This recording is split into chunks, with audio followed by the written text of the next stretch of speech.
दोस्तों अभी आप लोग बिहार और बंगाल का जो झड़प चल रहा है उसको तो आप लोग देख ही रहे होंगे। और इस झड़प के साथ एक चीज की मांग उठ गई है कि डोमिसाइल पॉलिसी फिर से बिहार राज्य में लागू किया जाए। तो डोमिसाइल पॉलिसी क्या होती है, ये सब मामला क्या है, सब झड़प क्या है, ये सब चीज समझेंगे। बस वीडियो में कंटिन्यू आप बने रहिए। तो सबसे पहले हम लोग समझ लेते हैं कि मामला क्या है। मामला ये हुआ भैया कि बिहार के लड़के बंगाल के सिलीगुड़ी में परीक्षा देने गए। दोस्तों जब मैं बंगाल बोलूँगा ना, आप लोग पश्चिम बंगाल समझिएगा। कुछ लोग नीचे कमेंट मार देते हैं कि बंगाल क्या पूरा नाम पश्चिम बंगाल बोलो, उन लोग के लिए बोल रहा हूँ, आप सब लोग को बोल रहा हूँ। तो उन लोग के लिए खास करके बात बोल रहा हूँ, बाकी पश्चिम बंगाली समझिए। हाँ, तो बिहार के लड़के बंगाल में परीक्षा देने गए सिलीगुड़ी में। अब वहाँ पर दो लोग आए, अपने आप को आईबी अधिकारी बताए, उनके साथ मारपीट किया। उनको ये बोला कि तुम लोग बंगाल में आते हो, बंगाल में घुसना मत, बंगाल के लोगों की नौकरी खाते हो, तुम लोग बिहारी लोग, मतलब भाषाई आधार पर बहुत गाली गलौज किया गया। उनके साथ बहुत अमानवीय व्यवहार किया गया। अब इसके बाद जैसे ही ये बात कोई रिकॉर्ड कर लिया गया, मोबाइल फ़ोन का ज़माना है, और जैसे ही ये बात फैला तब फिर बिहार वर्सेस बंगाल हो गया। अब इसके साथ एक नया लेटर जोड़ा गया, एक नया वर्ड की मांग बार बार करने लगे। नया नहीं है, लेकिन ज़्यादातर लोग इसको को नहीं जानते। इस वर्ड का बात चलने लगा, वो वर्ड था डोमिसाइल पॉलिसी।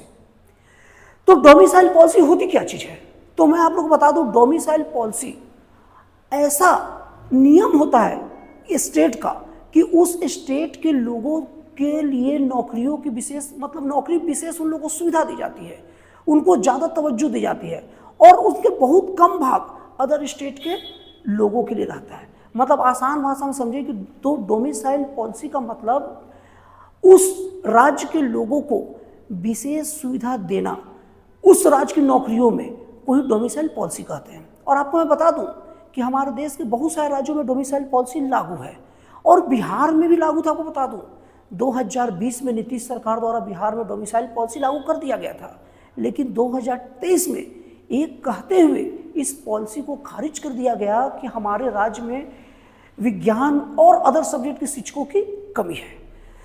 तो ये तो बात हो गया। अब बात ये करते हैं कि डोमिसाइल पॉलिसी सही है या गलत है। तो सबसे पहले मैं आपको बता दूं कि कोई भी ऐसी पॉलिसी जो एक राज्य में रहे, एक राज्य में न रहे, तो वो किसी के लिए ठीक नहीं रहता।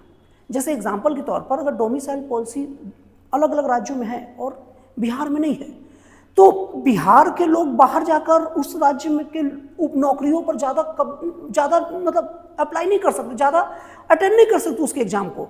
लेकिन बिहार में डोमिसाइल पॉलिसी नहीं है, तो वहाँ के लोग भरपूर आके बिहार में नौकरी पर अप्लाई कर सकते हैं। नौकरी का मतलब कॉम्पिटिटिव एग्जाम फाइट कर सकते हैं। तो इस तरीके से बिहार के लोगों के साथ तो अन्याय हुआ भैया। या तो ऐसा व्यवस्था रखो कि कोई भी पूरे राज्यों में कोई भी राज्य का नौकरी, कोई भी राज्य का आदमी जाकर एग्जाम दे, पास करे, नौकरी करे, ये ज़्यादा अच्छा रहेगा। और नहीं तो अगर डोमिसाइल पॉलिसी रखना है, ये मानते हो कि हम लोग का जो राज्य का जो आदमी रहेगा वो अपने देश, अपने राज्य की कल्चर, नीति निर्माण, सब चीज़ लोगों को अच्छे से, भाषा को समझता तो अच्छे से नौकरी करेगा। इसलिए उनको अगर तुम विशेष तवज्जो देते हो तो भैया पूरे राज्य में करो ना। ये क्या है कि एक राज्य में मतलब एक राज्य एकदम उठ के वोट बैंक के चक्कर में अपने राज्य के रहने वाले लोगों के लिए, निवासियों के लिए अपनी नौकरियों को आरक्षित करवा दिया, और दूसरे राज्य का बेचारा उसकी नौकरियां ओपन है। तो ये गलत है। डोमिसाइल पॉलिसी को फिर से बोल रहा हूँ, डोमिसाइल पॉलिसी सही तब है जब पूरे स्टेट में एक साथ लागू किया जाए, ऐसे हर के साथ न्याय होगा। और नहीं तो डोमिसाइल पॉलिसी को सभी राज्यों से एक साथ खत्म किया जाए, और ज़्यादा अच्छा यही होगा कि सभी राज्यों से डोमिसाइल पॉलिसी को खत्म कर दिया जाए। जो योग्य हो आकर नौकरी करे और राज्य और देश की सेवा करे। तो दोस्तों मुझे उम्मीद है कि मैं आपको डोमिसाइल पॉलिसी समझा दिया होगा। और रही बात बंगाल और बिहार की झड़प की और बिहार के लोगों की बंगाल में पिटाई की, तो उनको मैं कहना चाहता हूँ, अगर आप ऐसा सोचते हो ना कि 2-4 लोग को पीट देंगे, वीडियो बना के वायरल कर देंगे, डर के मारे कोई आएगा नहीं, उल्टे सोचते हो। अगर आप किसी को ज़बरदस्ती पीटोगे पाटोगे ना, तो और लोग बढ़ बढ़ के आएंगे। ये देश में संविधान का शासन है, कानून का शासन है, और आपके राज्य की पुलिस अब उनको सिक्योरिटी भी देगी। तो ये सब हरकत ना करिए, देश को बांटिए मत। आप लोग जो एग्जाम देने आते हैं उन्हें एग्जाम देने दीजिए। और मैं उन राज्य के लोगों से भी कहता हूँ, मैं पश्चिम बंगाल के नागरिकों से भी कहता हूँ, ऐसे लोग का सदा विरोध करें, ऐसे नेताओं का सदा विरोध करें जो आपको बांटने की कोशिश करते हैं, जो कहते हैं कि बिहार के लोग आकर आपकी नौकरी खा जाएंगे। ऐसा नहीं है। बिहार के लोग बंगाल में आकर नौकरी करते तो बंगाल के लोग भी तो बिहार में नौकरी करते, करें ना भैया। महाराष्ट्र का बिहार में करे, बिहार का महाराष्ट्र में करे, महाराष्ट्र का कश्मीर में करे, कश्मीर का केरला में करे, अरे करे ना। लेकिन ये कौन लोग हो जाते हैं, कौन ऐसा नेता हो जाते हैं जो आकर दूसरे लोगों को रोकते हैं, और उन नेताओं का समर्थन जनता क्या सोच के करती है कि हमारे राज्य की नौकरी पर बचा रही है? नहीं, ये गलत है। अगर जनता ये सोचती है कि कोई नेता, उस क्षेत्र की जनता सोचती है कि कोई नेता अगर बाहरी लोगों को मार पीट के भगाकर हमारी नौकरियों की रक्षा कर रहा है तो ये गलत है।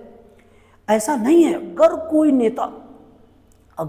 नेता हमारे नौकरियों बचाने के नाम पर बाहरी लोगों पर जुल्म कर रहा है तो वो गलत कर रहा है, क्योंकि कोई भी व्यक्ति का समय का कोई ठिकाना नहीं है, कब कहाँ किसको काम पर जाना पड़ जाए। और मान लो आपका नेता आज बाहरी लोगों को आने पर उसके साथ दुर्व्यवहार कर रहा है, पीट रहा है, उसको तो और चाहिए, आपसे ले लिया। आप जब कभी बाहर जाओगे और आपके साथ कोई दुर्व्यवहार करेगा, आप पर क्या बीतेगी?